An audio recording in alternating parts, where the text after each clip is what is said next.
परमात्मा कहते हैं इसे सुख के आग लगे जिसे भगवान भूल जा। वो दुख भी देना दाता जिसे तेरी याद बनी रहे, वो दुख के ऊपर बलिहारी हो जिसने भगवान याद दिला दिया। फिर परमात्मा क्या कहते हैं, भाई मानुष जन्म पाके नहीं रटे हरि नाम, जैसे कुआ जल बिना फिर बनवाया क्या काम है। जैसे कुआ बना रखा है, उसकी बढ़िया कंस्ट्रक्शन भी कर रखी है, ऊपर भी उसके छतरी सी बना करके और बढ़िया उसकी सारी चित्रकारी भी कर रखी है, और उसमें जल है नहीं। उसका नाम कूप है लेकिन गुण कुएं वाले नहीं हैं। ऐसे ही ये मानव शरीर स्त्री या पुरुष का यदि इसमें सत भक्ति नहीं की जा रही है, राम नाम नहीं है, तो वो जल रहित कूप के तुल्य है, व्यर्थ है, उसका कोई यूज नहीं। फिर परमात्मा कहते हैं, कबीर जिव्या तो वाए बली जो रटे हरि नाम, नहीं तो काट फेंक दियो भाई मुख में भलो ना चाम। ओह, क्या कह रहे हैं कि जीव तो वाहे अच्छी जो प्रभु का गुणगान करती है, और नहीं तो कहते हैं इस जीव ने काट कर डाल दो कि तय मुख में युचाम अच्छा नहीं। अब कितनी प्यारी व्याख्या की है परमात्मा ने। क्या कहते हैं कि इतः पराई आत्मा या जीव बांध तलवार, इस जीव का यदि हम भक्ति नहीं करते, परमात्मा का गुणगान नहीं करते, तो ये तलवार के तुल्य है, जिससे हम किसी की आत्मा को जख्मी कर देते हैं। कोई ऐसा कटु वचन कह देंगे, कोई व्यंग मार देंगे, तगड़ा व्यक्ति ठाडा यानी हर तरह से, कोई शारीरिक या राजनीतिक या किसी और कारण से, धन से जो तगड़े हैं, और गरीब को अपने वचन से ना जाने के बोल दे, और वो बेचारा ऐसा है ना तो उसका कोई प्रत्युत्तर दे सकता, प्रत्युत्तर दे तो तगड़ा आदमी और सजा दे देगा, तो फिर वो आत्मा उसकी रोती है, रह रह कर रोती है। तो उसने उस प्यारी आत्मा की आत्मा को उस तगड़े व्यक्ति ने जख्मी कर दिया अपनी जीव रूपी तलवार से, या किसी की झूठी गवाही दे देगा, या किसी के बारे में झूठ कपट बोलेगा इस जीव ते, जो केवल पाप ही एकत्रित करेगा। इसलिए परमात्मा एक उदाहरण देते हैं कि इसका अच्छा तो जीव ना हो, ताकि पाप तो ना हो, या तो इसका सदुपयोग है भगवान की भक्ति ही करो, और नहीं तो इस जीव का कोई यूज नहीं। कबीर जिव्या तो वाए बली जो रटे हरि नाम, नहीं तो काट के फेंक दियो यो मुख में भलो ना चाम। अब ये समझ लेना कि परमात्मा ने प्रत्येक अंग मनुष्य शरीर का किस लिए बनाया है, और हम उसका सदुपयोग नहीं कर रहे हैं, दुरुपयोग करते हैं, तो वो हम पाप इकट्ठा कर रहे हैं। परमात्मा का कहने का तात्पर्य यह है कि परमात्मा मनुष्य जीवन दिया है आपको, आपको जिह्वा दी है, आप बोल सकते हो, अपनी भाषा, अपना दुख, अपनी प्रार्थना दूसरे को कर सकते हो। आपका कोई पेट में दर्द हो गया, किसी को बता सकते हो मुझे पीड़ा हो रही है, उसका इलाज किया जा सकता है। भूख लगी है बोल कर बता सकते हो, प्यास लगी है बोल कर बता सकते हो, उसका समाधान हो जाता है।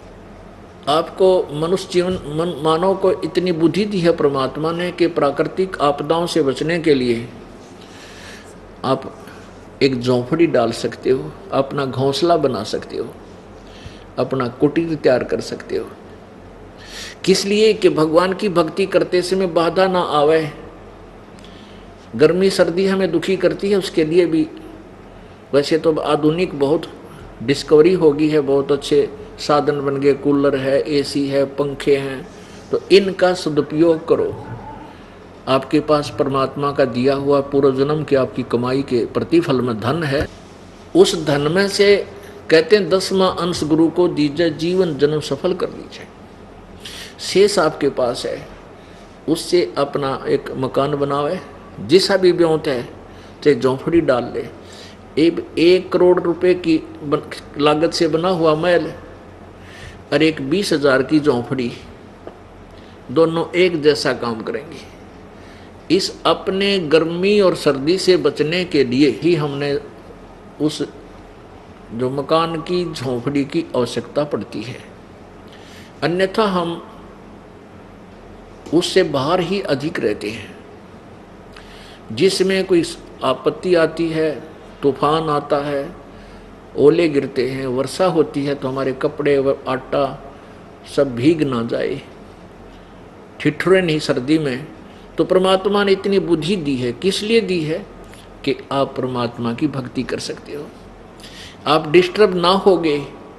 आपत्ति कोई प्राकृतिक जैसे वर्षा आती है, धूप ज़्यादा होगी, तो अपनी झोंपड़ी में बैठकर भक्ति करें और शेष समय अपना काम करें, काम करते करते परमात्मा को याद करें। तो इतना कुछ आपको दिया, आप अपने मानसिक परेशानी, शारीरिक कष्ट को भी किसी दूसरे को कह के सुना के उसका समाधान करवा सकते हो। और फिर जब आप भक्ति नहीं करोगे तो क्या होगा? फिर पीछे तू पशुआ की जय दीजे बैल बनाए, 4 पहर जंगल में डोले तेरा तो ना पेट भराए। सिर पे सींग दिए मन बोरे, धूम से मुचर उड़ावे, कंधे जुआ जोते कुआ फिर जो का भूस खावे। फिर पीछे तू खर कीजेगा, कुर्डी चरने जावे, टूटी कमर पजावे, चढ़े तेरा कागा मां से गिलावे। ओह पुण्यात्माओं, हम बच्चे हैं, आप बच्चे हो अभी, और बच्चे को पता नहीं कि तू क्या क्रिया कर रहा है, ये तेरे लिए कितनी भयंकर होगी। जब आप बुद्धिमान हो जाओगे, समझदार हो जाओगे, वैसे तो बुद्धिमान हाँ आप हो ही, क्योंकि भगवान ने मनुष्य जीवन दिया है, मनुष्य वाली बुद्धि तो आप में है। लेकिन अब आपको मनुष्य से देव बनाना है, उच्च आत्मा बनाना है। वो कैसे बनोगे? आप बुराइयों से डरोगे, परमात्मा याद आवेगा। आप किसी का धन नहीं हट सकते, क्योंकि उसका प्रतिफल आपको भोगना पड़ेगा 100%। आपके दिल में जब आप देव बन जाओगे, न्यू क्या करनी तो भाई देवता के आदमी है, ना किसी ने गलत बोले, ना कोई चोरी ना ठगी, अपना सीधा आवे सीधा जावे और अपनी नेक नीति से काम करता है। तो मनुष्य से देवता सतगुरु बना सकता है, मानुष से देवता किया करत न लाई वार। तो पुण्यात्माओं, आपको ये इस सतर का ज्ञान दे करके आपका हृदय उन बुराइयों से हटाना है जो आपके लिए भविष्य में बहुत खतरनाक सिद्ध होंगी, भयंकर सिद्ध होंगी। आप बालक हो, देखम देखा गलती कर रहे हो, एक रिश्वत लेता है, दूसरा भी शुरू हो जाता है, तीसरा भी शुरू हो जाता है। एक मिलावट करता है, दूसरा भी कर देता है, तीसरा भी शुरू कर देता है। और एक अपना फंडामेंटल राइट बना लेते हैं और इतना सतर गिर जाता, शर्म भी नहीं आती, फिर लोग इतने गिर जाते, ये उल्टे काम करनी है। एक चुटकुला बताओ था, एक भगत कहने लगा कि दूधिया दूध बेचता है, उसने एक माई के यहाँ दूध डाला, 1 लीटर दूध लिया उस बेचारी ने, और उसमें एक मेंढकी आ गई छोटी सी, वो छोटी नवजात सी हुआ कर, बिल्कुल माखी तो थोड़ी सी बड़ी, वो डालकर चला गया। अगले दिन उसने उसको उलाना दिया, भाई या मेंढकी आ गई मेरे दूध में, क्योंकि उसने दूध में पानी मिला हुआ कि नहर का पानी ठाकर डाल दिया, वह मेंढकी भी गई लाएगी छोटी सी। और ये इतने बेशर्म हो जाते हैं, शर्माता नहीं, आगे नो भी निकाली मानी, दुखाया भी मैंने गलती बन गई, नो बोला बेबे 1 किलो में टेरडू कितना आवे, मेंढकी आवेगी, मतलब बकवाद और करी। अब बड्डा मेंढक क्यों करावे, 2-4 किलो ले तो बड्डा मेंढक भी आ जाओ तेरे दूध में। यानी अपनी इतनी नीचता ढीठता पर आ जाता है इंसान कि बुराइयों से डरता नहीं। फिर वो क्या बताता है, 6 महीने के बाद उसका एक्सीडेंट हो गया, टांग गई एक हैं ईवे। अब कहाँ गया वो, कितना पैसा लग गया, उठ के बैठा जाता नहीं, आ गया वहीं पर लाखों रुपये लग गए। पुण्यात्मा परमात्मा का जो बैलेंस है, तराजू है, एररलेस है, उसमें उसके पास एक जरा सा भी आगे नहीं बढ़ सकते, वहीं से काट देगा और वहीं रखेगा जितना तेरा सतर पूर्व जन्म का है। तो हमने फिर ये डर लगने लगेगा कि ये जुल्म जो हम कर रहे हैं इसका भोग भोगना होगा। अब यहाँ आते हैं, एक परिवार के 3-3 सदस्य है, होए किसी का तो कैंसर हो रही है, कोई बांगा मुँह हो रहा है, किसी चलया नहीं जानता, नहीं कि इसको पीलिया हो गया, डबल पीलिया हो गया, काला पीलिया हो गया। ये क्यों हो गए? ये खोटे कर्म कर रखे युगों युगों के। और फिर जहाँ हम भक्ति करने के लिए गए उन संतों के पास, वो नाम नहीं जिससे पाप कटे, दूने दूने पापी बना दिए उन्होंने। तो इस प्रकार अब वो ठीक होंगे यहाँ पर आकर के, अब ठीक होंगे तो उनको बताया जाएगा कि ये पाप तूने किसी जन्म में किया था जो तुझे आज भोगना पड़ रहा है, कितना भयंकर है उसके लिए। आंसू नहीं सूख रहे पूरे परिवार के। तो फिर वो जिंदगी में किसी का पाप नहीं कर सकता, बुराई नहीं कर सकता। उसको तुरंत याद है कि वो फिर कैर टूट जाएगा, इतना डर के चलेगा। इससे फिर वो मनुष्य से देवता बन जाएगा।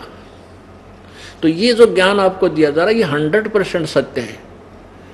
लेकिन आप बालक हो, अबोध थे, ज्ञान ये मिला नहीं। हमारे समाज में बस माया जोड़न की ही एक पट्टी पढ़ाई जाती है, ये इंजेक्शन लाए जाते हैं, चाहे रिश्तेदारी में जाले, चाहे घर वाले या कोई मित्र प्यारे। नो कहेंगे छोरा के काम करे, वो नो कहेगा नौकरी लगा हुआ है, अच्छा ऊपरली कमाई कितनी करता है बताओ, ऊपरली पहले बूझे तनख्वाह पाछे में। तो हमने सिर्फ इतनी रट ला रखी है। फिर नो कहे वो उसके लड़के ने ना 2 कोठी बना दी, ईब नौकरी लग गया था, भाई कसूती कमाई कर रहा हो। तो हम जो सुनेगा बच्चा घर का सदस्य उसका भी इंजेक्शन लग गया, वो भी नहीं सोचा बस कमाई करूंगा और 2 कोठी बनाऊंगा, भाई हुकंड करूंगा, फिर चाहे कितने पाप करे। तो इस तरह ये समाज बिगड़ गया अपना। इस समाज को भी सेट करना, हमने रीसेट करना। इस तत्व ज्ञान से आप इतने योग्य हो जाओगे, समझने लग जाओगे, परमात्मा के विधान से परिचित हो जाओगे, आप गलती नहीं कर सकते।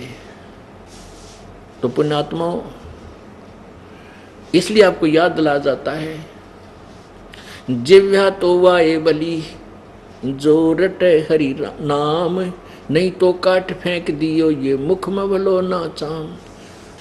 भक्ति ना करने से फिर क्या होगा? फिर पीछे तू पशुआ की जय दीजे बैल बनाए, 4 पहर जंगल में डोले तेरा तो ना पेट भरे।